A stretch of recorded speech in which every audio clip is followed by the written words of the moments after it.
अपने पसंदीदा शो के फुल एपिसोड देखने के लिए अभी डाउनलोड करें दंगल प्ले ऐप।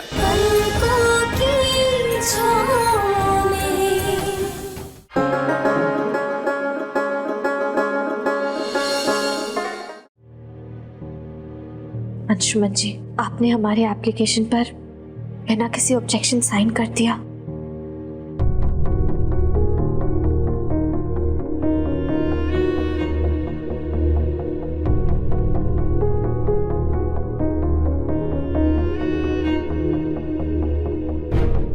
क्योंकि मैंने 7 फेरों के साथ तुम्हें वचन दिया था कि मैं तुम्हारे हर फैसले में तुम्हारा साथ दूंगा।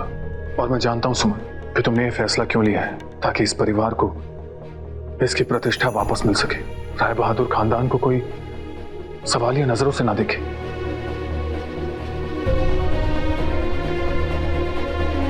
लेकिन तुम जानती हो सुमन, तुमने जलते हुए अंगारों पर कदम रख दिया है। तुमने अपनी जिंदगी को दांव पर लगा दिया है सुमन। हमारा प्यार, हमारा रिश्ता चलते हुए अंगारों में दहकने के लिए छोड़ दिया। ऐसा क्यों किया सुमन? क्यों किया तुमने ऐसा? अंशुमन जी, आप तो सारी सच्चाई जानते हैं, फिर आपको इस क्यों का मतलब भी पता होगा।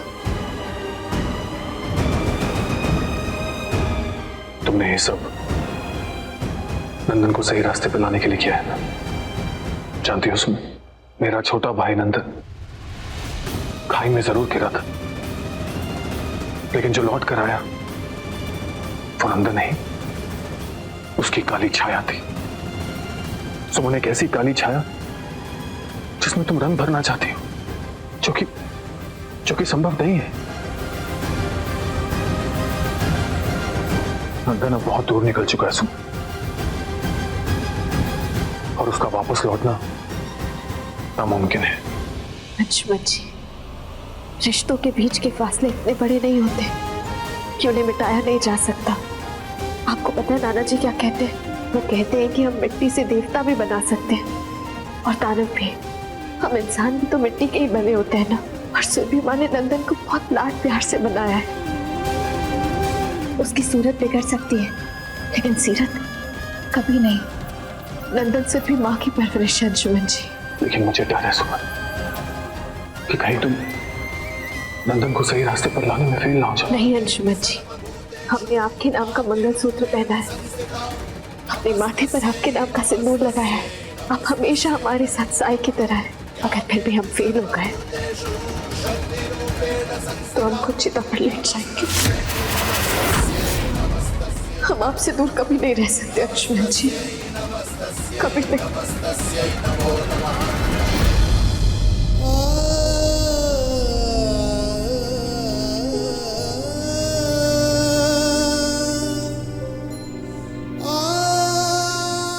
मैं तुम्हारे रास्ते की हर मुश्किल दूर करने में तुम्हारे साथ हूं, हमेशा। हम जानते हैं। नंदिनी, क्या बकवास कर रही हो तुम?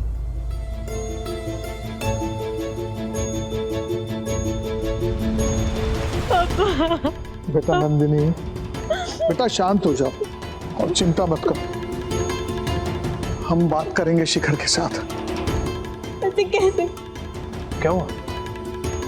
क्या बात है नंदिनी? भाई क्या बात है, बताइए। नंदिनी, क्या बात है? कोई बताएगा हमें? क्या हो गया? अरे कोई कुछ बता क्यों नहीं रहा? अरे जो कुछ भी हुआ है उसका कारण तुम ही तो हो। ऐसा कभी हुआ है कि घर में जो भी कांड हुआ हो उसका कारण तुम ना रही हो?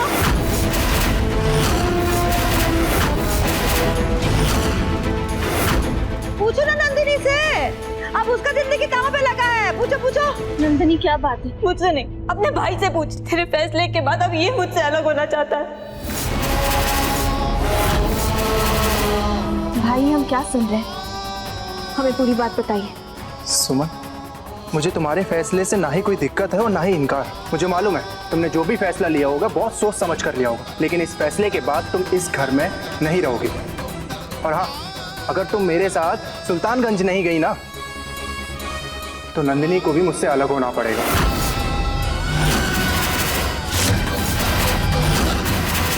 नहीं, हमें ये मंजूर नहीं है। भाई आप क्या बोल रहे हो?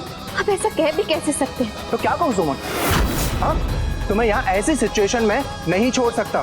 भाई, हमारा और अंशुमन जी का रिश्ता टूटने की वजह कुछ और है।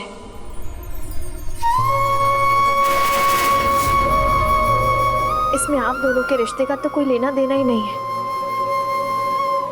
फिर आप ऐसे सोच भी कैसे सकते हैं कि आप नंदिनी के साथ अपना रिश्ता खत्म कर देंगे? भाई जरा देखिए इस घर को।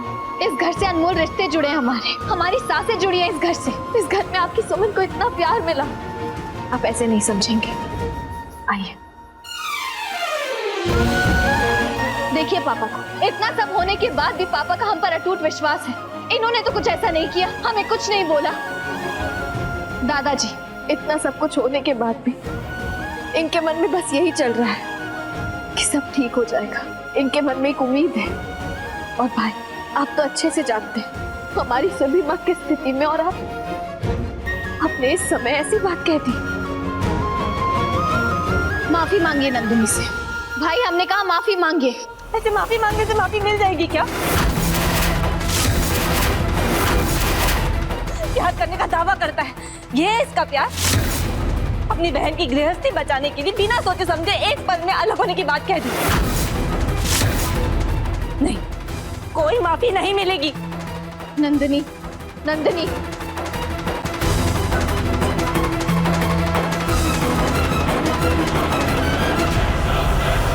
सुमन बेटा, राम जी के बिना सीता मैया की पूजा की जाए ये तो कभी हो नहीं सकता। आओ पहले पूजा की विधि आरंभ करें। राम जी की प्रतिमा मैं बनाऊंगा।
मोहन जी, अगर आज इस पूजा में हमारी छुटकी बहू शामिल हो सकती तो सारी चीजें अपनी देख रेख में कर रही होती, किसी बात की कोई कमी नहीं रहने देती, पूजा की शोभा और बढ़ जाती।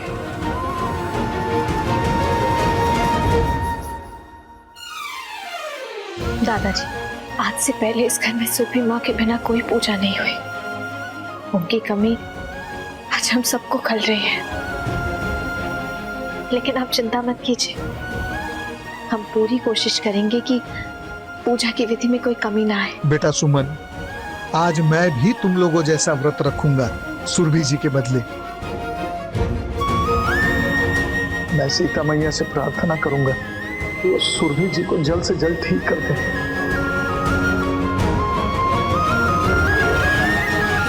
पापा, हम औरतें ये पूजा अपने पति की लंबी आयु और अखंड सौभाग्यवती रहने के लिए करती हैं। आज पापा ने सुरभि माँ की लंबी आयु के लिए व्रत रखा है। आप बिल्कुल भी चिंता मत कीजिए। आपका ये जो विश्वास है, सीता मैया आपकी मनोकामना जरूर पूरा करेंगी। ठीक कहा सुमन बेटा। अब हम पूजा आरंभ करते हैं।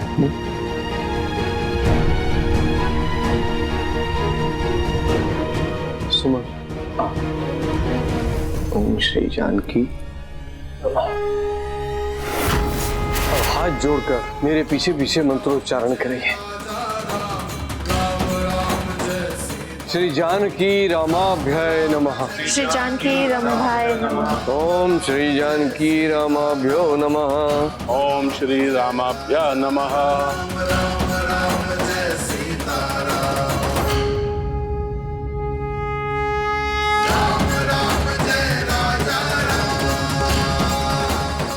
जय श्री सीताराम।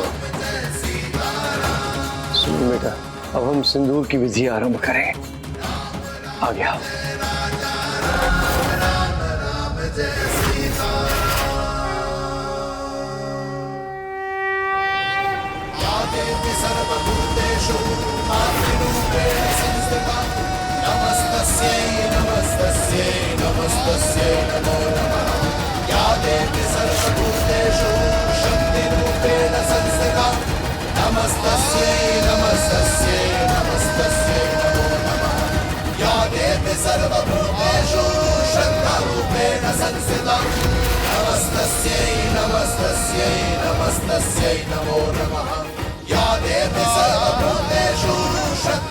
आरती जी,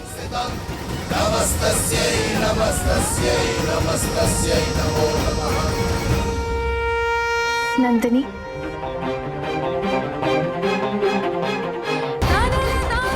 मुझे नहीं करना।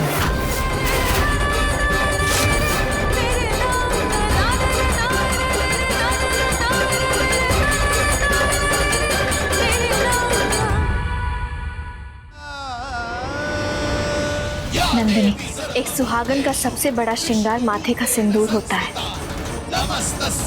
इसे इनकार करके तुम माता सीता का अपमान करोगे।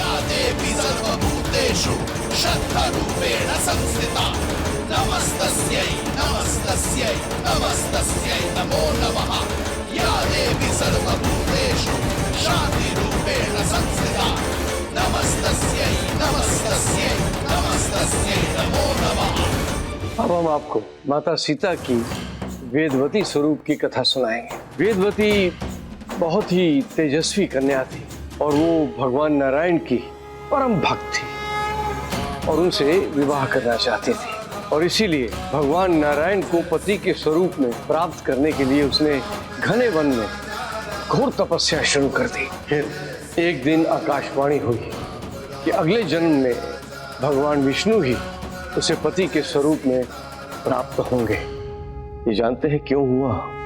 क्योंकि रावण वेदवती से विवाह करना चाहता था, और जब वेदवती ने मना किया तो रावण जबरन उसे केश से पकड़कर खींचने लगा।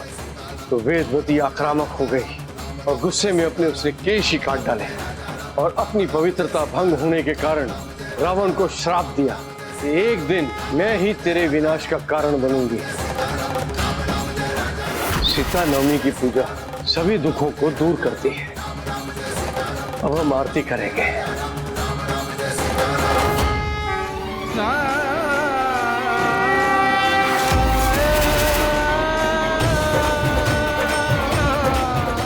आज सीता नवमी के अवसर पर दोनों भाइयों के बीच के दुश्मनी की हर दीवार गिरा देंगे।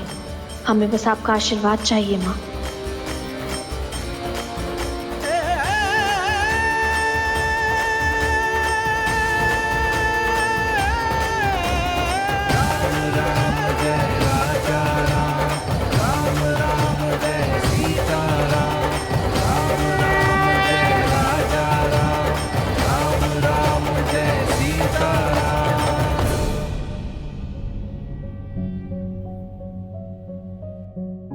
सभी बच्चियों का उपवास अपने पतियों के हाथों से ही टूटना चाहिए।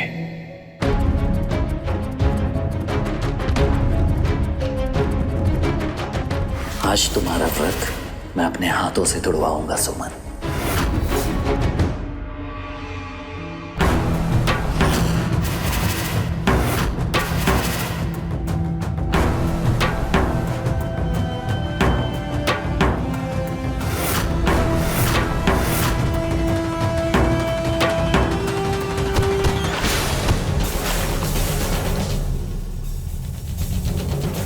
अरे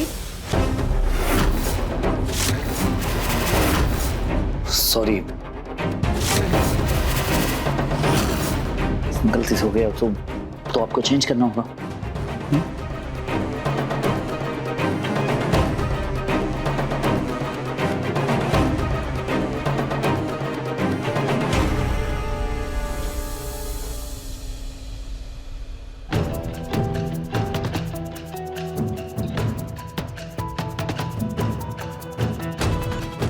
सौरभ जी को तो कभी हमारी फिक्र ही नहीं रहती।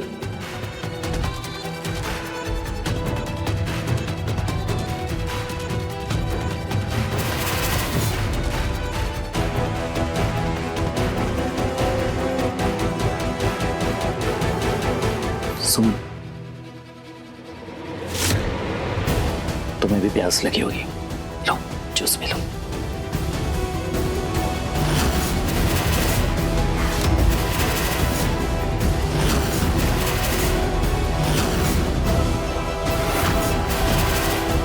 अंशुमन जी आ जाइए।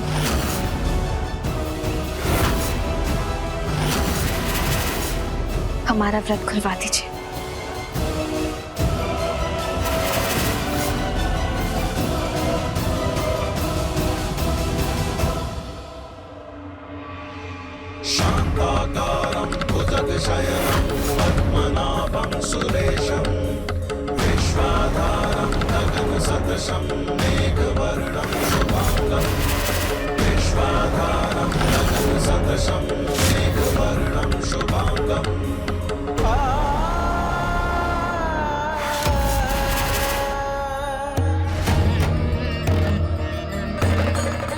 अंशुमन जी हम अभी आते हैं।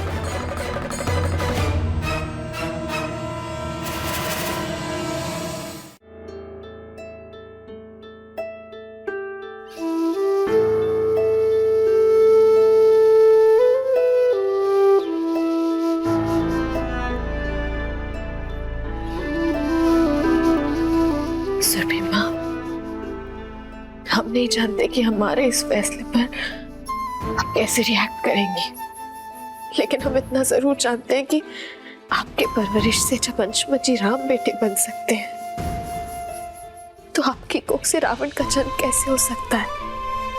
कहते हैं कि रावण को हमेशा सीता मैया को पाने की जिद थी और देवती मैया का शाप, लेकिन रावण की नीयत में खोट नहीं था। जिस दिन नंदन हमें पाने की जिद छोड़कर अपनी जिंदगी में आगे बढ़ जाएगा ना सुरभि माँ, उस दिन सब ठीक हो जाएगा, सब कुछ पहले जैसा हो जाएगा।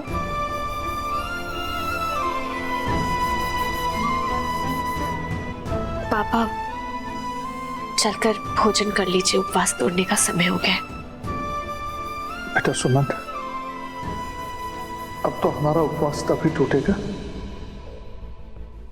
जब सुरभि जी को होश आएगा। नहीं पापा, एक पत्नी का विश्वास सबने देखा और सुना है, लेकिन आप जैसे पति बहुत कम हैं। हमारा यकीन कीजिए, सीता मैया और राम जी जरूर आपकी मनोकामना सुनेंगे, लेकिन आपका ऐसे भूखा रहना सही नहीं है। चलिए चलकर उपवास तोड़ लीजिए। पापा चिंता मत कीजिए, सब ठीक हो जाएगा।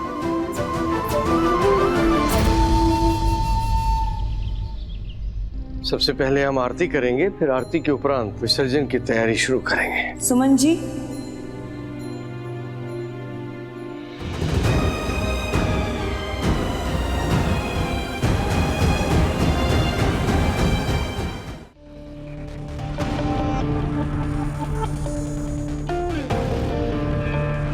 मुझे पता चला है कि यहाँ एक तीसरा एंगल भी है,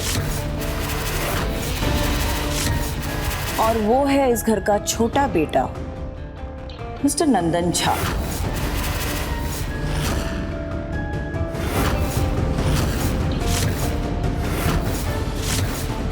मैंने सुमन, अंशुमन और नंदन झा की सारी कहानी सुन ली है और उसके बाद ही इस नतीजे पे पहुंची हूँ। मिस्टर नंदन झा, आप आगे आइए, मुझे आपके सिग्नेचर्स चाहिए।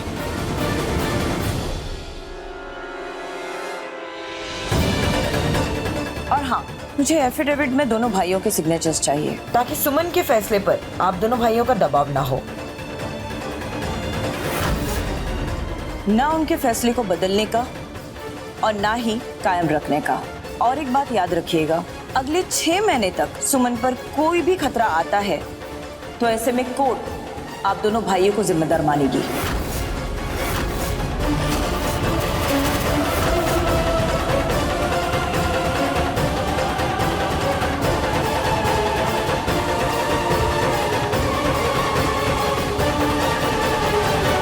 मुझे मंजूर है। मुझे भी कोई प्रॉब्लम नहीं।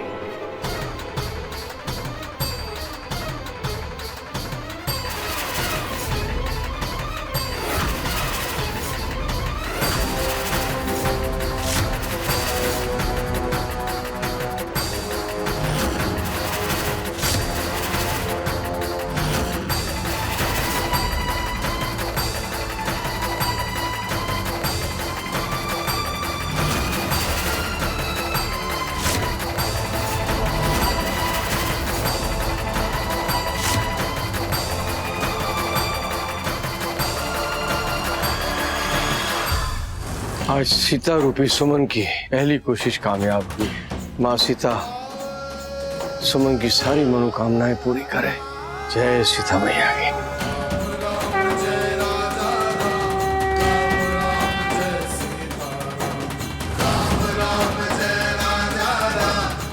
हे सीता माता, हम जानते हैं जिस उम्मीद के साथ हमने ये कदम उठाया है वहाँ परीक्षा कठिन होने वाली है। बस आपका आशीर्वाद चाहिए हमें, ताकि हम इस परीक्षा से पार पा सकें।